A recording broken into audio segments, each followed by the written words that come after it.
এবার আধুনিক রূপ পেতে চলেছে প্যান কার্ড। আয়কর দপ্তরের 10 অক্ষরের আলফা নিউমেরিক পরিচয়পত্রটি এবার পরিবর্তিত হতে চলেছে।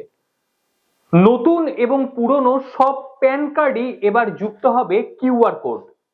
প্যান 2.0 এই প্রকল্পে বর্তমান সব পরিচয়পত্রকে একত্রিত করে প্যানকেই একমাত্র ব্যবসায়িক পরিচয়পত্র হিসেবে ব্যবহার করার পরিকল্পনা নিয়ে নিয়েছে সরকার।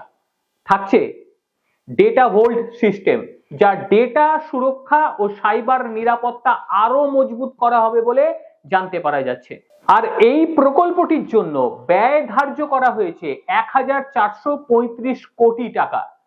বর্তমান প্যান ব্যবহারকারীর সংখ্যা প্রায় 78 কোটি। তাদের জন্য এই আপগ্রেডেশন একেবারে বিনামূল্যে হতে চলেছে। যদিও প্যান নাম্বার থাকবে একেবারে অপরিবর্তিত, তবে আপগ্রেডেশন করতে হবে যে কার্ডটি আপনার রয়েছে সেটিকে। তবে কিভাবে আপগ্রেডেশন করা হবে, তার সময়সীমা কি, এই বিষয় নিয়ে আয়কর দপ্তর এখনো পর্যন্ত কোনো নির্দেশিকা জারি করেনি।